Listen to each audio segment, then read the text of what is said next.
Good morning, everyone. Welcome to Total Football by Sports Adda. I have with me Siddharth. Hi, Siddharth. Nice to have you once again on the show.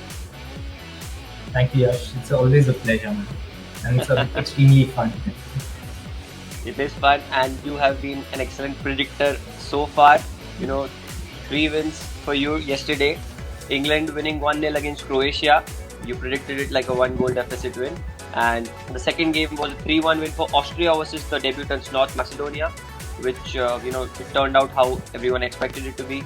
And the third one and the most precise prediction by Sid was 3-2 win for Netherlands. And that's what happened. A very tough game, neck-to-neck competition, but three really good games yesterday. What do you think, Sid? Absolutely. It was really fun to watch. Like, even Macedonia, like, no one expected them to play this well.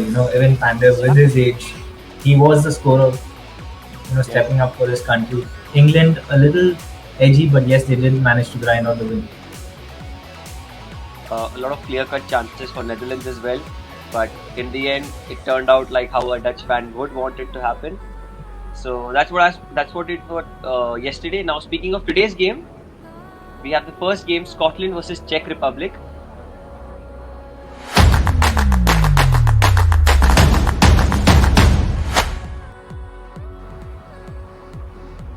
So Scotland, they've had a fairy tale run for the last 10 months or 12 months.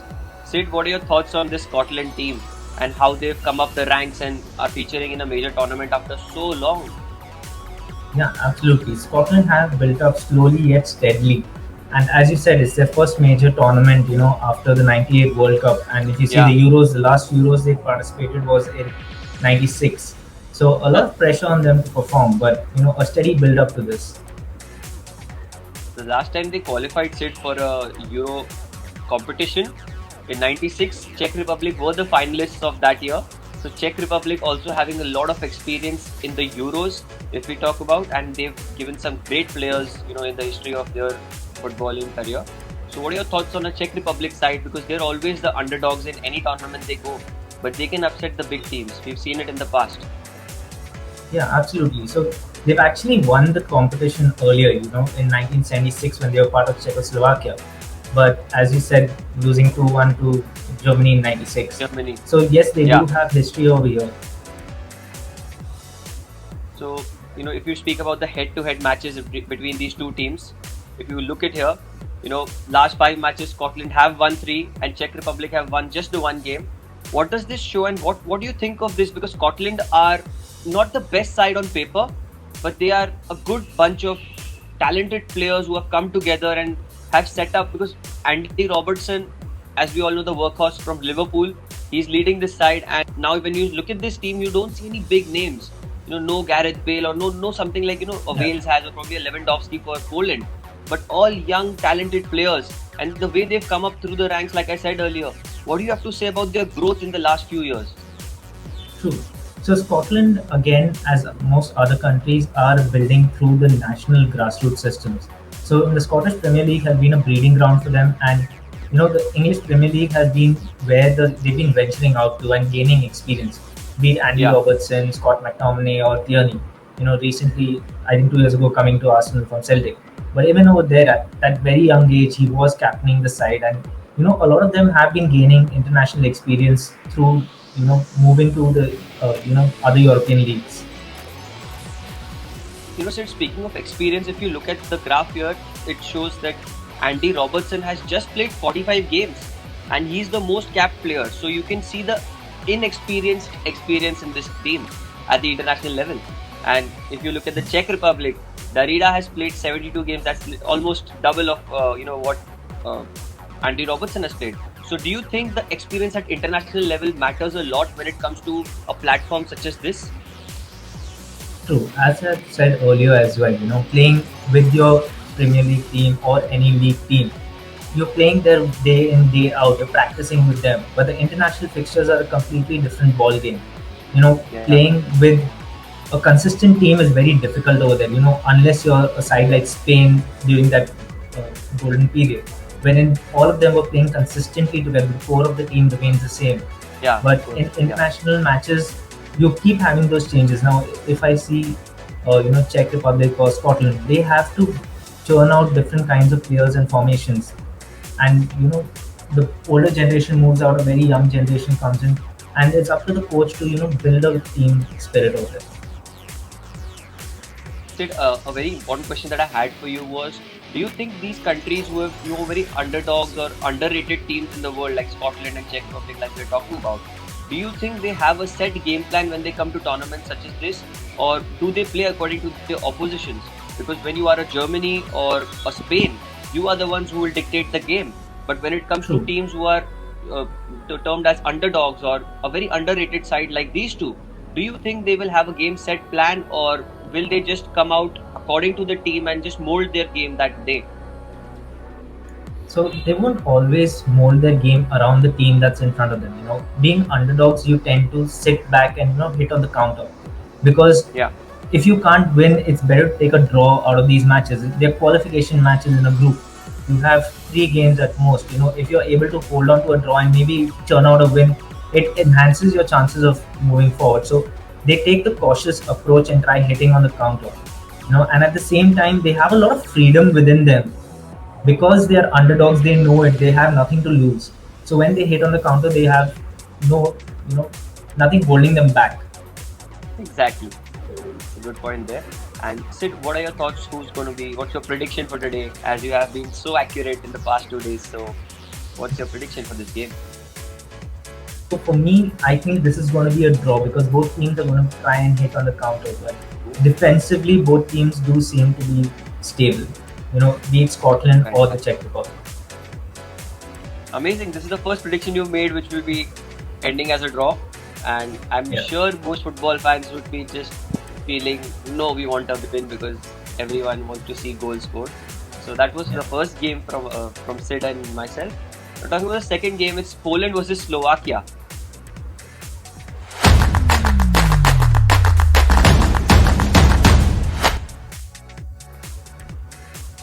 You hear of Poland and you just can't not talk about Robert Lewandowski. And he's the golden boy of Poland. He's a legend of Poland. What are your thoughts on his impact on this team and the experience that he's brought into this side? True. If we talk about Robert Lewandowski, not only is he a legend in Poland, but even in Bayern München recently and Bundesliga, he just broke Gerd Muller's long-standing record. 40 goals in a season. he did. He broke it and Yeah. scored 41 goals. That too in the last match. So he has a lot of experience there in the goal scoring front. Definitely. And even in the last Euros, we saw he was one of the reasons that they qualified to the quarterfinals. Although, or the round of 16, they lost to Portugal, if I'm not wrong, in the extra time, where Charisma headed a ball of a deflection. So that they have little bit of experience when it comes to such tournaments, and with Lewandowski in the squad, it brings that impact. That the opposition will be fearing. They'll be fearful of the centre backs of Slovakia. So if you look at the experience there, even Slovakia having a legend in their team, Marek Hamsik, Yes. we've seen him. He has played big games and has played a few more games than Lewandowski for his international team. So what do you have to say about Hamsik and his contribution to the country? To Hamsik, again, another club legend at Napoli. He spent almost all his career over there, and again, a record goal scorer on that front.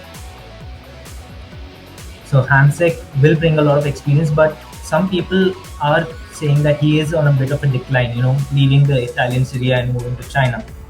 They say he's coming towards the twilight end of his career. And, that's it from the players' side. But if I look at both the teams, Poland's in their 4th successive appearance in the Euros, and Slovakia's second in succession. Okay, Euro 2016 will be Slovakia's, first experience, since the split of Czechoslovakia. Yeah, correct. Actually, if you consider it, to the first match, the Czech Republic and Slovakia were one country earlier and have won it as one. Interesting, huh? I didn't know that. Now, Sid, what do you have to say about their record? After 2000, they've met, a few times. They met, I think, 4 times, where Slovakia have had the upper hand over Poland. So that's a surprising stat out there, because 3 wins for Slovakia and just the 1 win for Poland.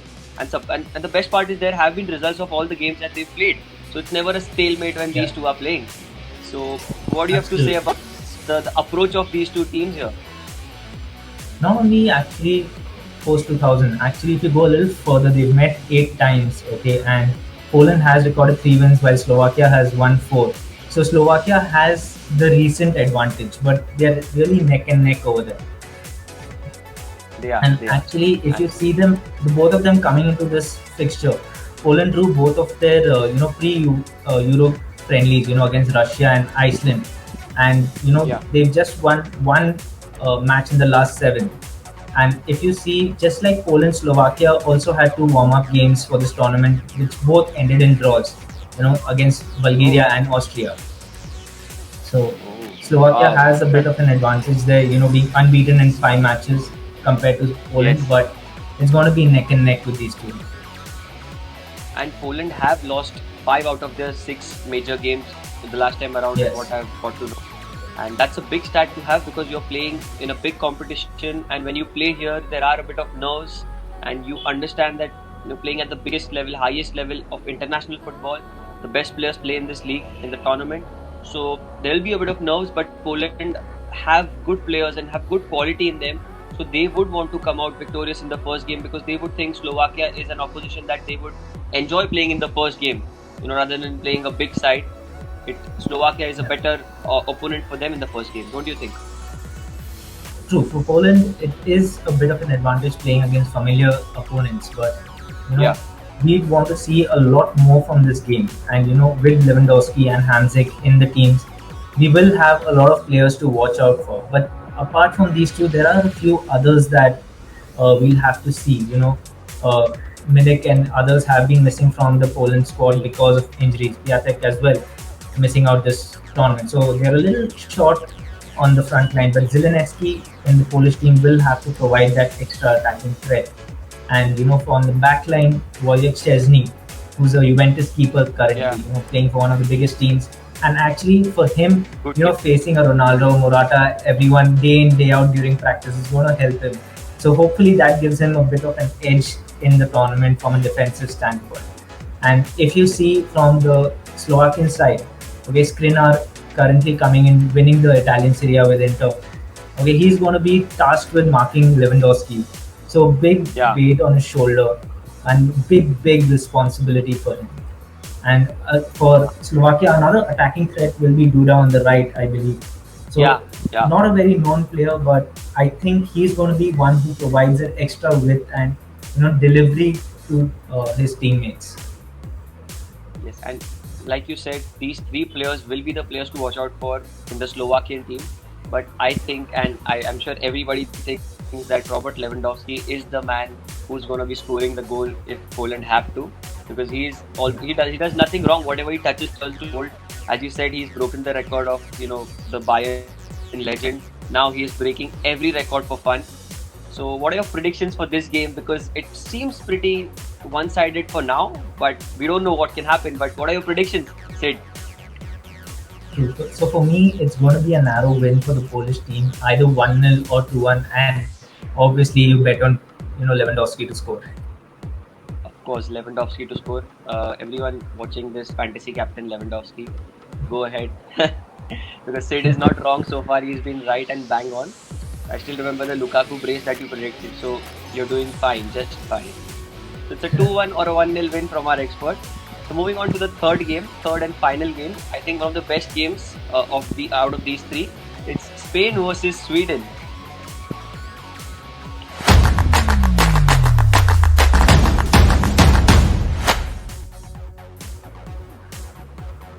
Now Spain versus Sweden, Sid. No Zlatan Ibrahimovic. What do you have to say about this?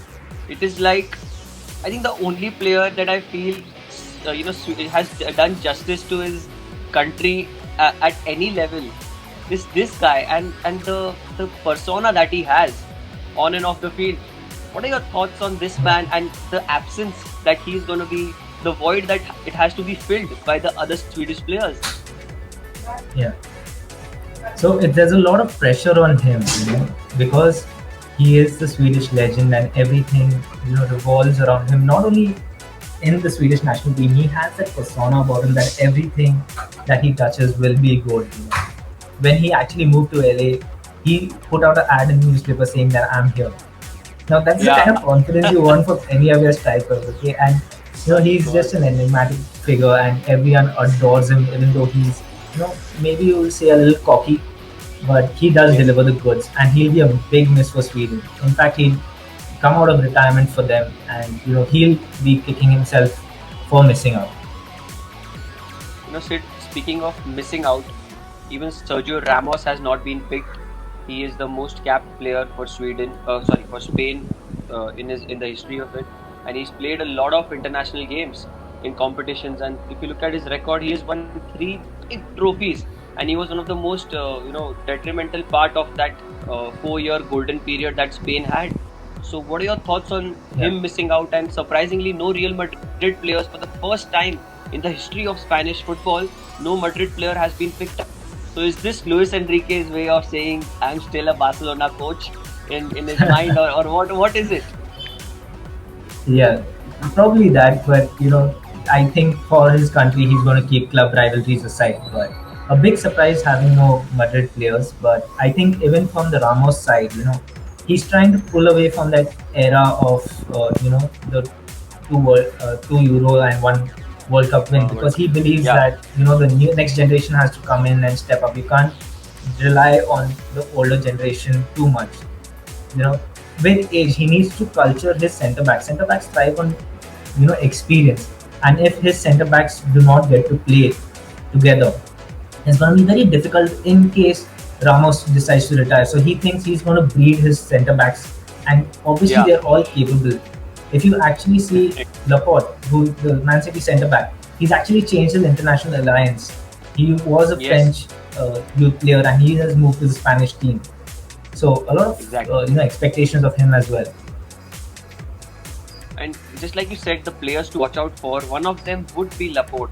Because Yeah. the fact that he is, Swiss his country. Firstly, secondly, he's been playing for a top club in Premier League, and he's won a lot of things in the last few years. And the other one, if you look at him, the beast, Adama Traore, who has played for Barcelona earlier and now has been playing for Wolves. This guy is a workhorse. So, do you think he could be the super sub that Spain want in this Euro? Absolutely. He has amazing pace and strength. In fact, they say at Wolves he rubs baby oil on his hands so that defenders can't get a hold of him. So that's a neat trick to have up his sleeve. And if you look at the top scorers as well, we have a graphic here that says that Morata is the top scorer. We know how important he has been for his country and club as well. But what do you say? What do you have to say about Marcus Berg? A name that rings a bell to most football fans. What do you have to say about this man, and the experience that he's going to bring to this team in the absence of Zlatan? So he has a lot of goal scoring potential in him, Marcus Berg, and he has shown that for Sweden. And Yeah. with the young Alexander Isak coming in to partner him, Sweden usually set up in a 4-4-2 formation.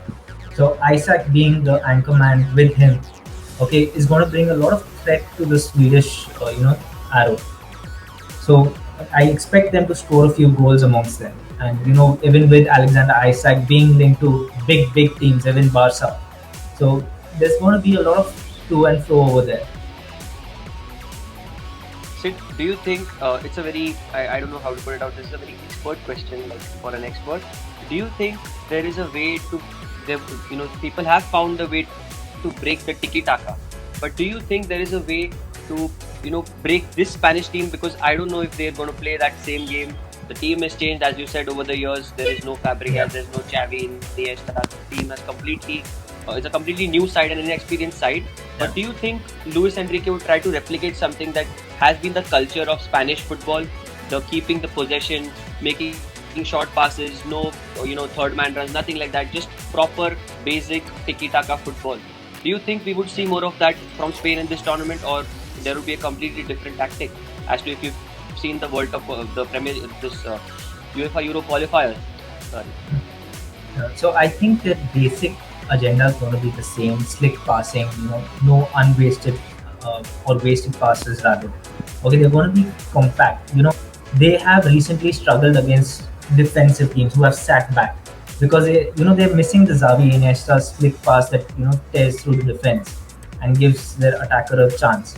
But what they've done is they've also compensated on the wings. Ferran Torres and Gerard Moreno. He's recently won Yes. the UEFA, league over there with Villarreal, beating Manchester Europa. United. But Europa League, yeah.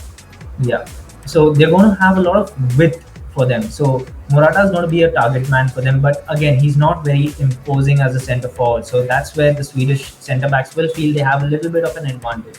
And if you see, both these teams are going to be very familiar with each other, because not only Yeah. are they were they in the same qualifying group, now the finals group, but they're also in the World Cup qualifiers together for the 22 Qatar World Cup. Wow. They might not see each other's families that often, that they see each other, the rival teammates. Yeah. So Sid, what's your prediction for this game? It's a pretty no-brainer for most of them, but what's your prediction? Because Spain, the reigning champions of, they've had such good history, if I may. But even, there could be a surprising blow from Sweden. But what are your thoughts on this prediction? For me, COVID has, thrown a spanner in the works for both the teams. Ideally, I would have said, they would have been neck and neck, or, Spain have a slightly added advantage. But, Spain are without their captain Busquets, who's isolated due to COVID.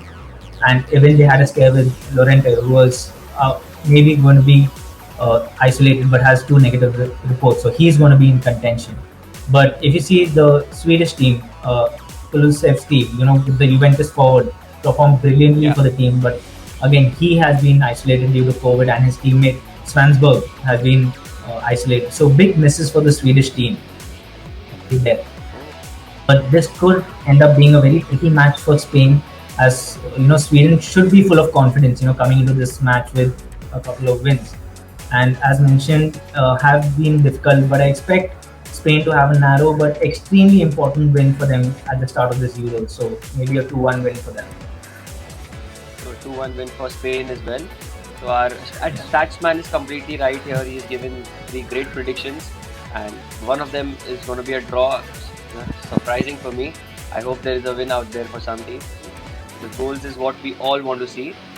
So thank you for joining with me, Sid. It was amazing today as well. Some great points, some great discussions, and three brilliant matches on our hands, especially Spain versus Sweden. I'm really looking forward to watch that game. So thank you once again for joining with me. Thank you all our viewers, and this was Total Football by Sports Adda.